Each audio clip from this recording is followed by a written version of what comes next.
JoJo Marie Schillaci, welcome to the Conquering Everest podcast. Thank you so much, Brian. It's my pleasure to be here. Thank you so much for letting me be a part of it. For sure. You've got a really good story. But I want, before we get into all of that, I want to give you an opportunity to introduce yourself to our listeners. So if you would go ahead and introduce everyone to you. I am JoJo Marie Schillaci. My brand is simply JoJo Marie, and I am a motivational speaker, storyteller, and recent author. Okay, and go ahead. Let's mention the book now. We're going to have a link and everything to it now. But I published last year. I published my personal memoir. It's called My Missing Piece: What I Learned Through 1,460 Days in a Bed. So it's my story from the ashes to the phoenix, right? There you go. Well, let's go ahead. Let's start off. Let's talk a little bit about that. As I've read your bio and we talked previously, I can't imagine going through what you went through, but I want you to be able to tell it in your own words. So let's go back in time a little bit. Well, I always call this my Cole's Notes of the War and Peace story because it is long. It started, my book is my story from when I was 3 years old, my earliest childhood memory, until the age of 51. During that time, when I was 3 years old, I lost my father to a tragic accident, a highway traffic accident. There was a level of fear that was instilled in me in childhood at that time, and I carried it forward all through my life. And it absolutely affected every aspect of my life at every age. It was like kind of walking with cinder blocks. It was part of me every day. And then I suffered for 30 years with a neurological condition that was left undiagnosed. And it was dismissed. It was put under the carpet. I was basically told it was stress, it was hormones. I was emotionally charged. I had had a baby, but I knew there was something wrong. I kept saying, this just isn't normal. So my world kept getting smaller and smaller through the years, through the decades, until one day I became finally bedridden. I couldn't move my body without violent illness, vertigo, headaches, nausea. And I was like a rag doll. So people say, oh, you couldn't get out of bed because you were weak or dizzy. That's not what it was. I couldn't get out of the bed because my brain and my body no longer worked together. There was no longer a clear connection. So I equate it to, do you remember back in the day when we had the old television sets and you had to dial and you'd get those UHF channels, and it was a snow screen, right? That's basically what my mind was, what my brain was, because what was coming in through my eyes, when it got through my brain, it was a snow screen. There wasn't a clear signal to tell my brain what was happening, where I was in space and time. And the information coming out of my eyes was a jumbled mess. So basically, I was diagnosed finally, after many, many years, with a vestibular disorder. And most people don't know what a vestibular disorder is until they lose it. And you realize how important it is. So your vestibular system is located deep in the brain through the inner ear in the colloquial system. And it basically is always recalibrating your brain and body. So as you move your arm, as you move your pinky, as you go to lift your leg, your vestibular system is constantly recalibrating and balancing you. So I lost a third of mine. So 1/3 of that brain died. So it was similar to a stroke. So a part of the brain died, and you have to rehabilitate by doing very small, minuscule movements over and over and over again until a new part of the brain will take over. So for me, it was, I'm trying to think off the top of my head. I think it was about a year and a half before I could sit up in the bed. Then it was, how do I move my legs at the same time? It was a very long process. So besides doing that, I also had to learn to multitask again. So for me to wash the dishes, I couldn't just wash a dish. I had to actually say, I'm picking up a dish, I'm washing a dish, I'm placing the dish to the side. So Hmm. it was a very long, sorted process. During this time, I lost everything I knew myself to be and to be a part of. My marriage of 22 years collapsed. I lost my business. My grandmother passed away. Finances were done. It was really a point in my life where everything that I had ever been fearful of my entire life, and all that fear that I had carried with me in childhood, it kind of hit critical mass. So it hit critical mass emotionally, but at the same time, my body was going through this incredible crash through my central nervous system. And it was like this apocalyptic moment within me. And it really put me in a position where I had to choose whether I was going to live or die. And what I had been doing in the past wasn't working. Through my time in the bed, I made the decision to live. I decided to take a different path.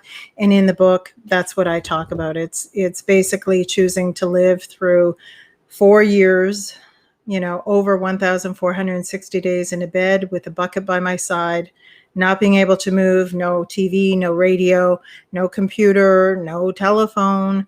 I was literally on my right side for over 2 years, clawing at a wall, trying to get out.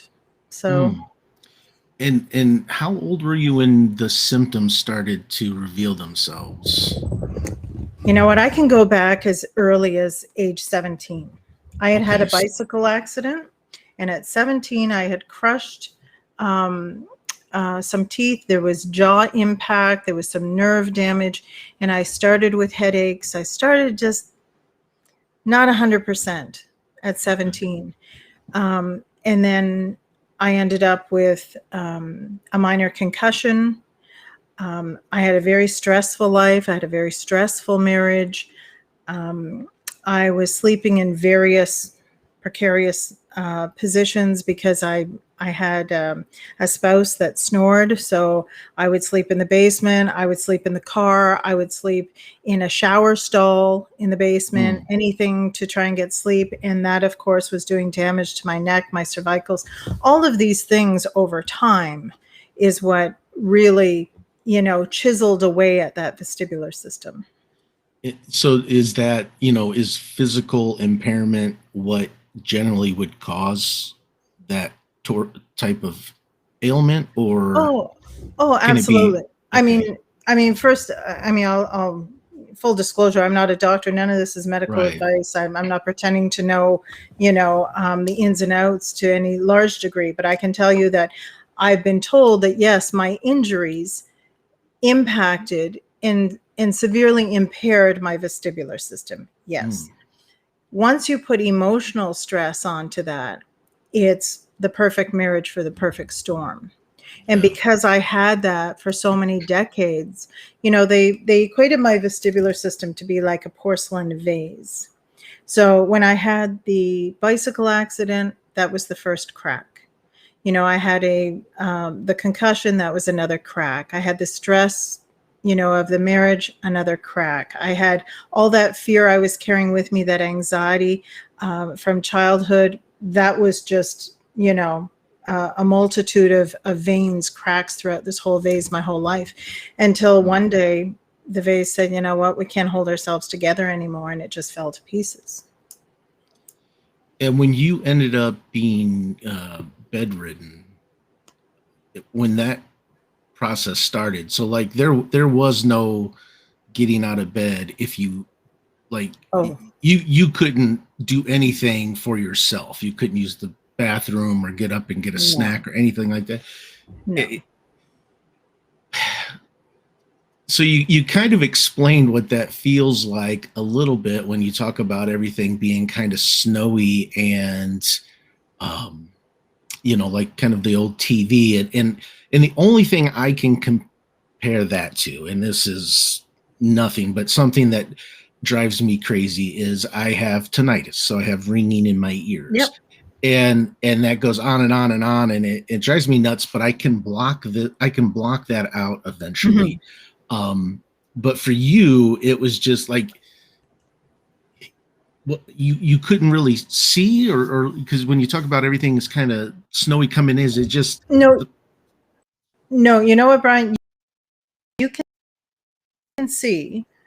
I could see.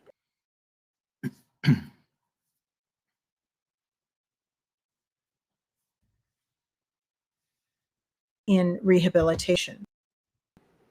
So seeing movement that wasn't there. So sitting here looking at each other, our eyes are taking in a tremendous amount of information, right? And it's going, making sense of it through many different systems, I'm sure. The brain was taking this information in, but it didn't make sense. It was like all garbled. So my brain couldn't make sense of it. So I can remember specifically standing before I was bedridden. My world had become smaller and smaller. So I went from sleeping upstairs to sleeping downstairs because I thought I'm not going to be able to make the stairs one day. Then I went from driving locally to not driving at all, from stepping outside to never going out, from being in the living room. It was too big. I had to be in a little alcove, where we put a bed. And before I got in the bed permanently, I can remember looking at the floor thinking, I have to sweep that floor. And I started crying because I couldn't figure out how I was going to hold the broom, move my body, and collect the dirt at the same time. How was I going to orchestrate that? My brain couldn't wrap itself around. I could see everything, but nothing made sense, and everything was overwhelming to me. So when people would say to me, just get out of the bed. Well, by the time I was bedridden and I had woken up May 2012 and I could not move, it's because the connection had it's kind of like a wire, right? I shorted out. So when I tried to sit up, first of all, ill, but besides that, I was like a rag doll. Like I couldn't do it. My body kept collapsing every time because the communication was no longer there. So, when I say it doesn't look like a snow screen, but the information is that of a snow screen, if that makes sense to you. Yeah, no, it does. It makes me curious about, and I don't know, as we think about the conscious mind and the subconscious mind, and then the physical brain itself, was there anything to be learned out of this? That because when as I know the brain, you have the conscious mind, which is you and I talking, and me asking questions, things like that. And then you have the subconscious mind, where all of those, how I talk, my mouth opening and words projecting out, that's the subconscious mind's routine. So it sounds like the subconscious mind still knew what to do, but there was this, like, it was almost kind of like a wire got snapped and it couldn't send that out to the rest of your body. Is that kind of how you know it to be? Or yeah, I've never thought about it like that, but yeah, that's basically it. Because when I say, people would say to me when I was rehabilitating, when I was learning to walk again, because sitting up was one thing, but then I had to learn how to sit up and move my body at the same time and move my head. That was a lot. That was a lot to take in. So people would say, well, I don't get it. What's your brain doing? I don't understand. And I said, well, you know what? Think about saying the alphabet. This is the best way I can equate it. And I'm talking about 4 years after rehab, I was like this. This was progression at this point. But if you said the alphabet, A, B, C, D, E, F, G, right, rolls off your tongue fast, rolls off your tongue easily. You don't even have to think about it. Now, think about saying the alphabet backwards. with the letters, Yeah. with the letters upside down. And you look Oh, at it yeah. and you go, okay, I gotta think about this better. And I have to put a concentrated effort into making sense of what I'm seeing right now. That's what it was for me, whether I was sweeping the floor, washing the dishes, holding a pen and writing again, walking and turning. That was a trip. That was, you're on a roller coaster because your equilibrium, everything. The brain, neuroplasticity is an amazing thing, but the brain, even though it will take on a new task after it's been rehabilitated, it will fight every step of the way before it says, okay, I'll do it. So you keep doing it and it goes, no, I'm not doing that. No, I'm not doing that. No, I'm not doing that. And years later it goes, oh, okay. I give in. I'll do it. And you were in bed for 4 years, you said? You had 4 years of being 4 years. 4 years. It's a long time. It's a long time to sit with yourself. Well, that's where my next question's going is you're laying there, the brain is not functioning as it should. I almost, when as you describe it, I start thinking about, the 3-lane highway they're doing construction on, and they merge 3 lanes into one, and there's always that like cluster of cars, and then one gets to go through, then the next one, and the next one. Were you able to do anything like write, read, any of that while you were in bed, or were you just completely trapped in your own thoughts? Really? I mean, but I imagine you had a nurse or someone there that would make sure, because you had to eat and you had to drink and things like that. Like, were you aware of anything that was going on I around had you? 24-hour Okay. caregivers. Oh, I was grossly aware of everything that was going around me. I almost wish I wasn't. Oh, yeah. I think it would have yeah, made it easier. that's oof. It was, I was trapped in a body and a brain that would not work. So yeah, I had 24-hour caregivers. Like I said, I did not have very little telephone. Once in a blue moon, I could manage a very short stint on a landline, not a cell phone, because that was too much for the brain. No radio, no TV, no computer. I basically just laid there 24 hours a day, 7 days a week with myself, with my fears. Those fears I had in childhood were terrifying. And when I talk about them in the book as a little girl, I describe them as monsters, right? Not the warm, fuzzy Sesame Street ones, but the dark, lurking ones that you never knew when they were going to come out. And when I was in the bed, all of those fears just bubbled to the surface. So in our lives, when our fears come up, what do we normally do? Right? We distract. Right. Everything's about distraction and run. Distract and run. And you couldn't. I couldn't do that anymore. So what I had been doing for 40 some odd years, I could no longer do. I couldn't run. And the fear intensified so badly. I would tremble so bad that my practitioners had to literally lay on my legs to get me to stop shaking. And the wall that was next to my bed, I scratched it down to the drywall screws with my bare hands because I was trying desperately to claw my way out of a body and a brain that was terrorizing me, basically. It was like trying to escape Alcatraz.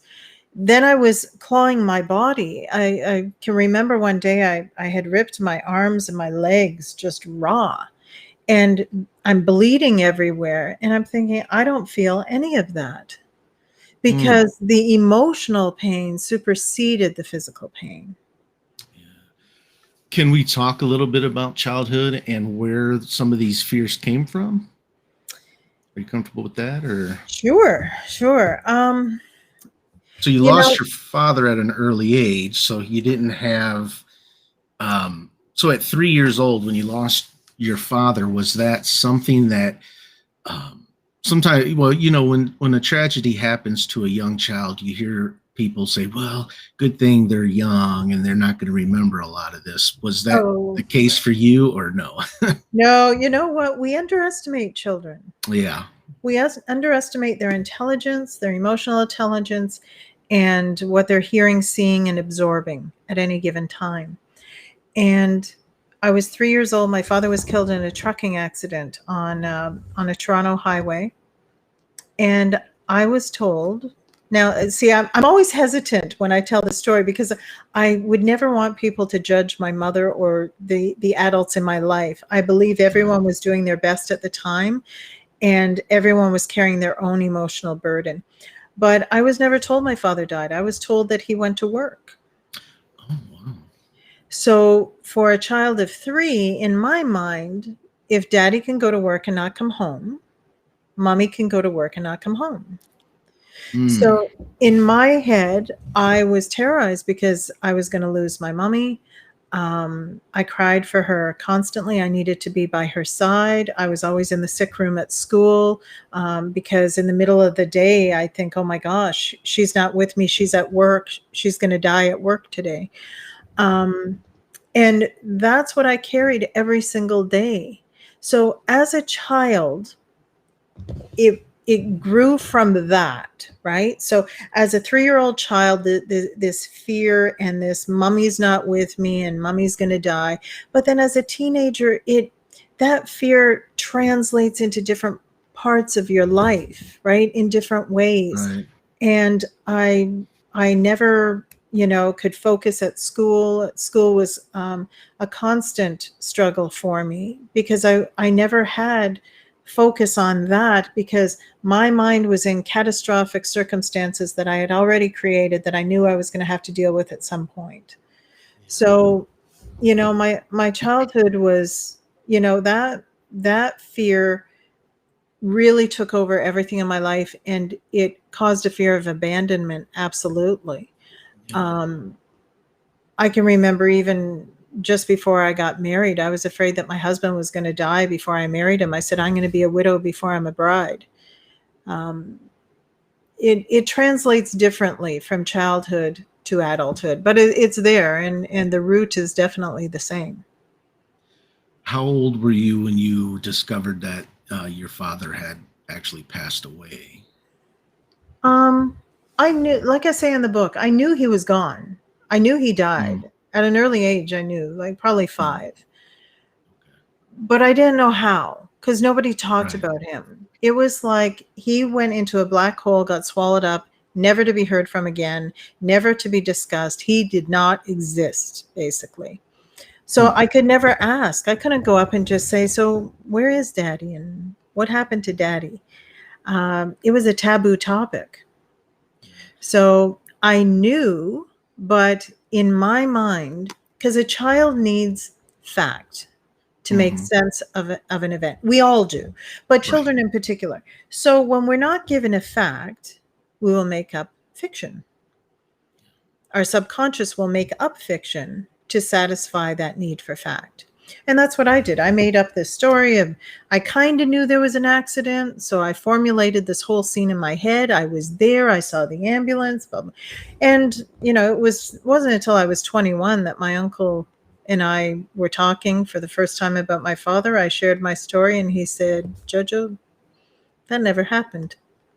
Hmm. And I thought, wow, But you were convinced I that it need happened. therapy, Yeah. right? Wow. Yeah. That's when I knew I needed some help. So when did things start to change for you for the better? Like when you started to recover? Um, and I guess where I'm going, because I mean you're laying in bed, you're bedridden, you're all the fears and insecurities and everything that I mean, obviously they're front and center. At some point, did your mindset shift, or like what was that moment where you're like, you know what, enough is enough, it's time to recover? Was that an emotional decision, or was it just physical? One day things started to come back to Um, normal, or I think deep down, I had a deep fear that I was going to die in the bed. Mm.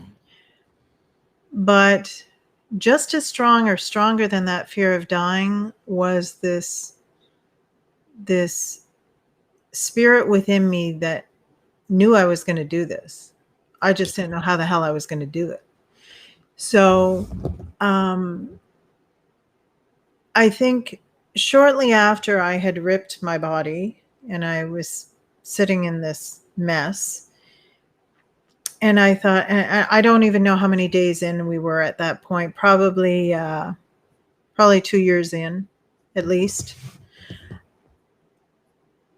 And I remembered a movie that I absolutely loved called Patch Adams with Robin Williams. Patch Adams was the unconventional physician from Illinois that treated with love, kindness, and compassion and humor, and still does to this day. And his insignia was a clown nose, and it was all about changing your energy and smiling and healing. And I hadn't smiled for months, years at that point. Crying, terror, shaking was my everyday norm. So I was thinking about that movie. It started kind of playing in my mind, but I didn't know what to do with it. It was kind of there and it was gone. The pain was coming. When rehab started, I was doing 30 seconds a day, and then I would have to recoup for 2-3 days at a time. Rehab was going painfully slow.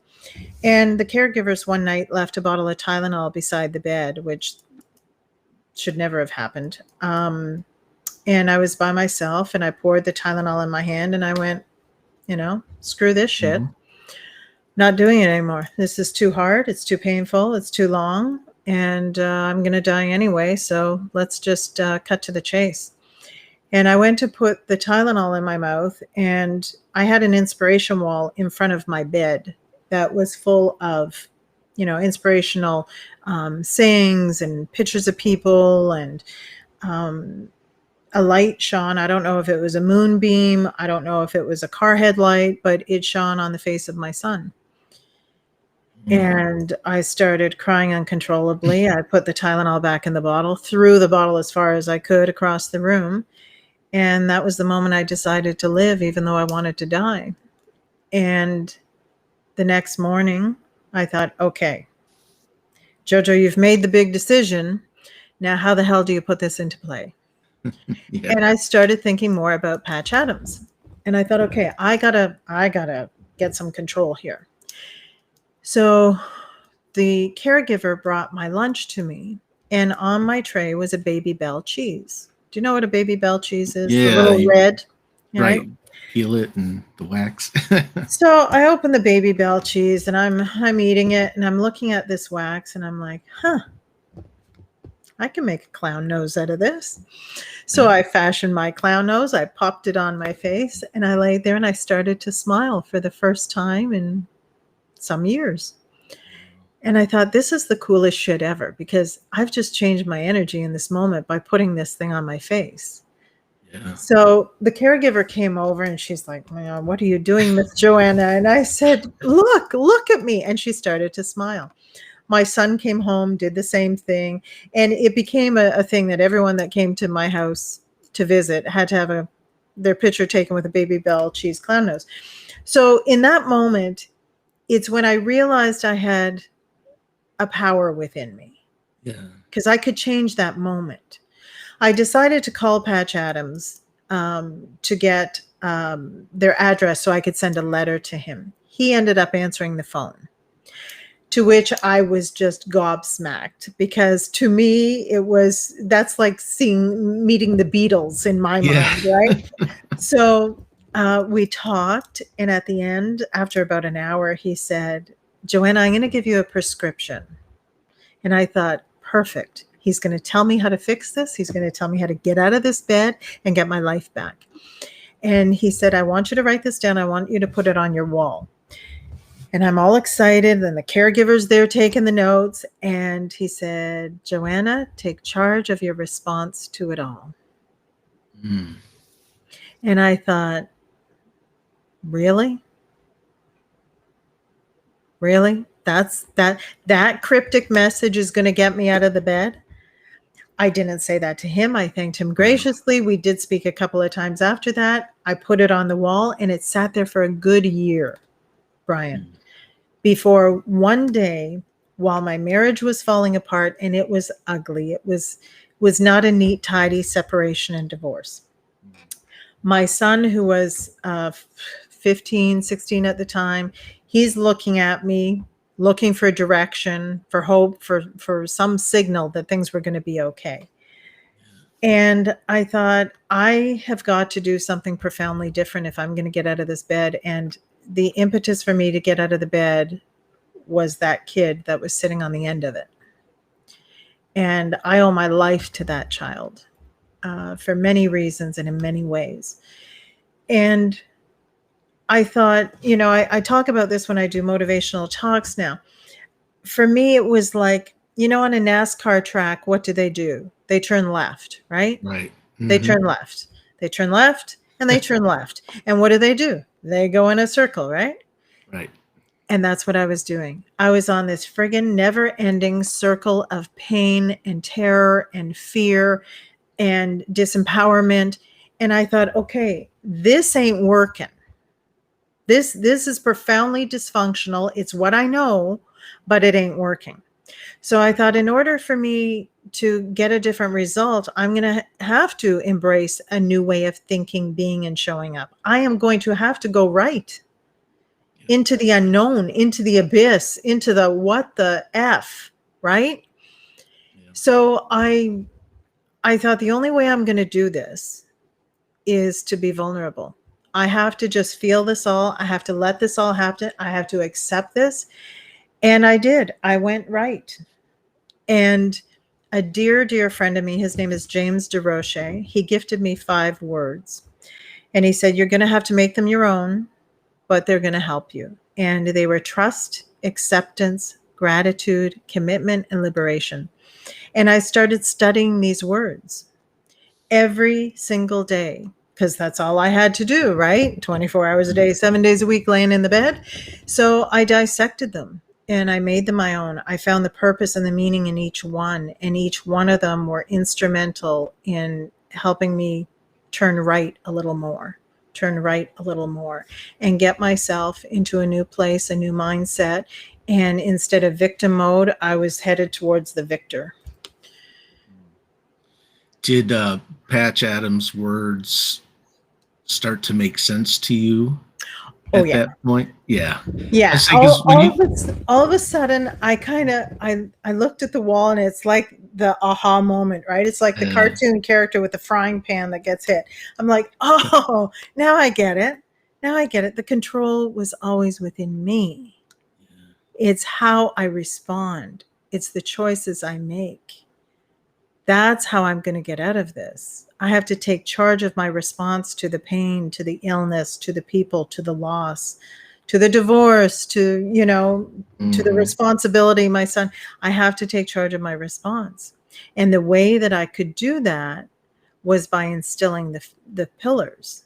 That's how I was taking charge of my response. And so how are you doing today? I'm sitting. You're sitting? I'm sitting.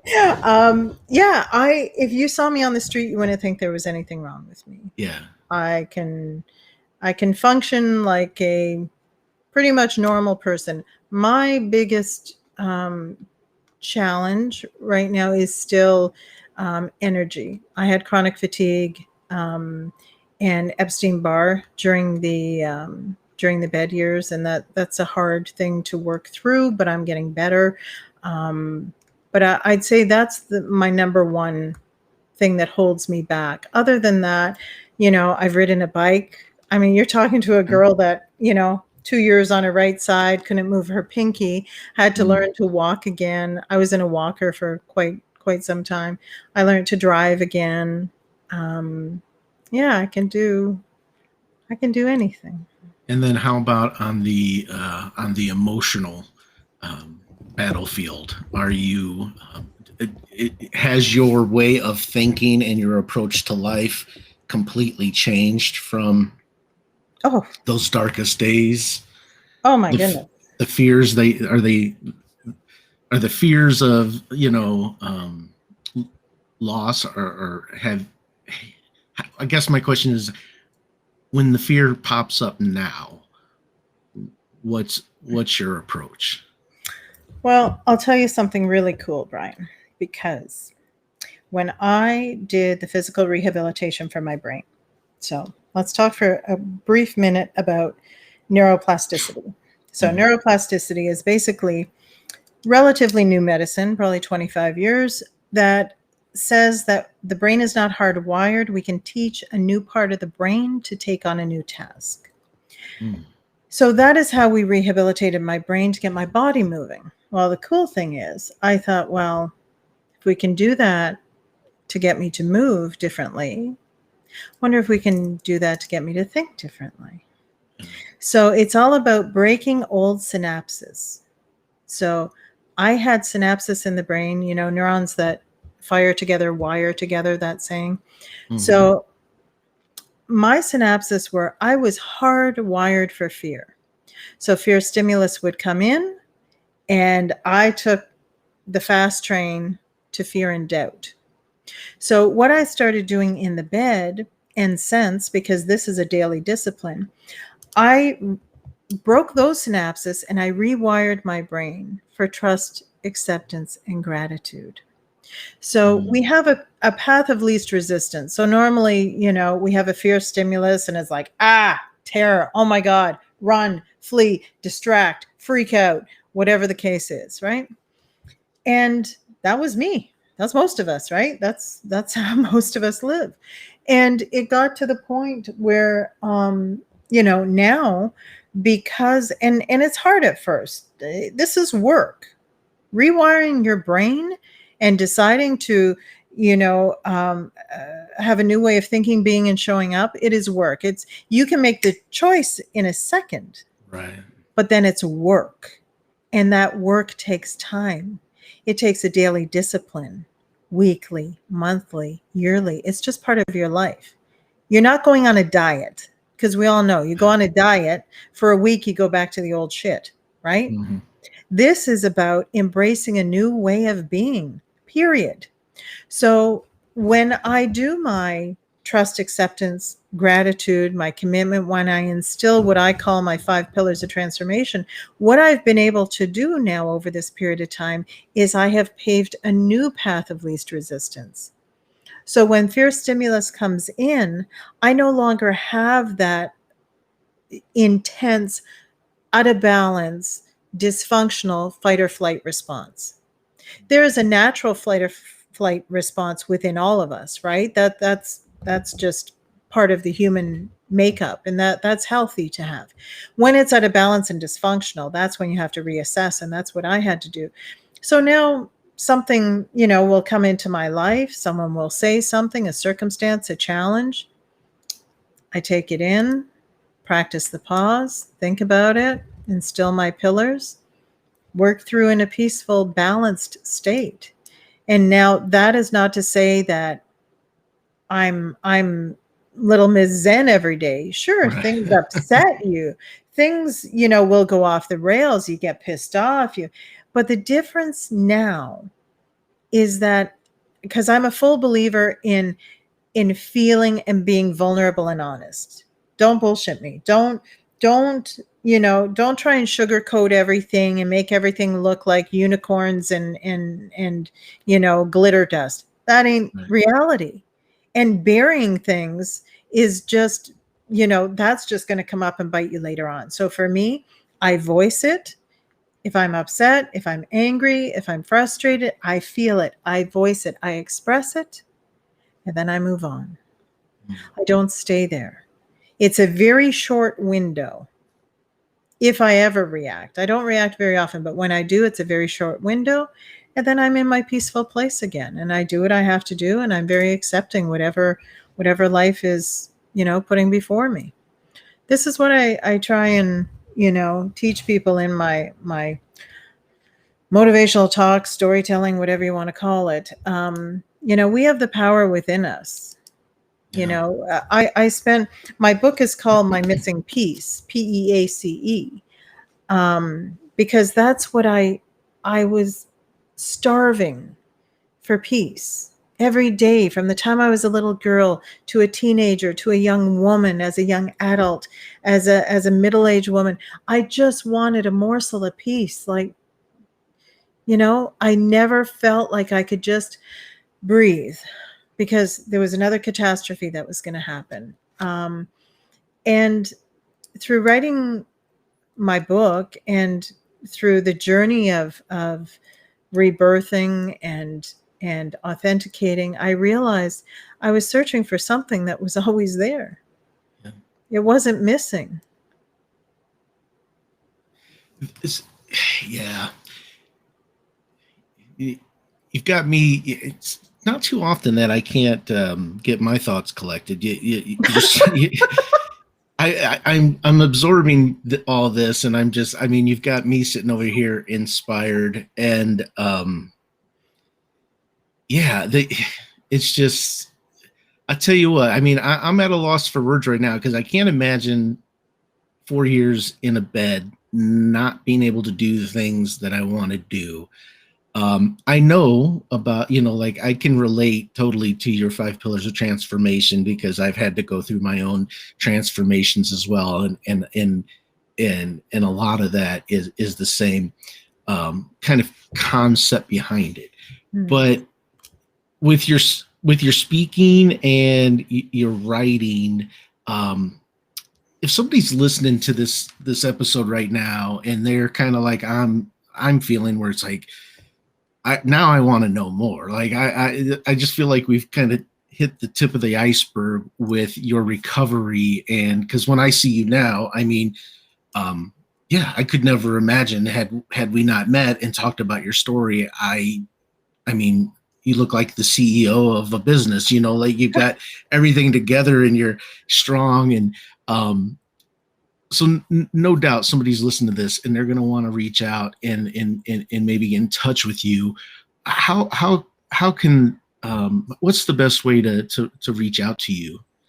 Social Well, media or well, they can find me in different places. They can find me on Facebook at Simply Mhm. JoJo Marie, on Instagram at Simply JoJo Marie. To learn more about my work, my story, to order my book, My Missing Piece, they can go to my website, simplyjojomarie.com. I also do a monthly mindful wellness article for Condo Nest, Adamo Nest magazine.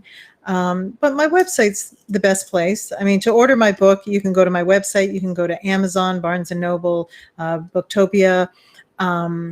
But yeah, to learn more about me and my story, and they can email me through the website. I'd be more than happy to talk with people. There's quite a few groups that are doing, what do you call them? Book clubs that are Okay, reading yeah. my book, and then I will do like an author's night with them, and I love to just sit around and talk about Yeah. what stirs in people, because fear is something that we all have in common, right? Show me someone that isn't fearful or felt fear, and I'll show you someone that's full of what. Lying So to themselves. Yeah. exactly. So yeah, those are the best places. Simplyjojomarie.com. And what's next? What's next for JoJo? What's the next chapter that you're going to write? The next chapter. Well, my next project at the moment, I'm doing a webinar called with a colleague. His name is Anoop Danoom, and it's called Let Love In. You Hold the Key. And that's all about, loving ourselves, loving who we are, loving where we've been, loving where we are today, and really setting the stage for allowing love to come in. Because through my work, it's all about being vulnerable. It's about opening up. It's about shedding armor and allowing ourselves to feel the love that's all around us. So that's a webinar that's going to be coming out. People can keep checking my website and social media because that's going to be in the next couple of months. In terms of writing, I'm not sure. I feel something stirring in me. I'm not quite sure what it is. But for me, it's all spreading the message of love, peace, compassion, vulnerability, and that we can conquer this world with kindness. The power is within us, and it simply begins with you. There you go. Turn right, just instead of going left, turn right. Absolutely. Well, you're truly an inspiration. I have no doubt that you are going to be somebody else's Patch Adams, if not already. Yeah. I think they're going to look to your story and get a lot of strength out of that. And I thank you for being on the show, and thank you so much for sharing. Brian, thank you so much. That's about the sweetest thing anyone said to me. So you're making me cry. Oh, but thank you so much. It's been an honor. It's been a pleasure. We should do this again sometime. Yeah, I agree. Hang tight. I'll have a little post-show wrap up with you, but don't go anywhere.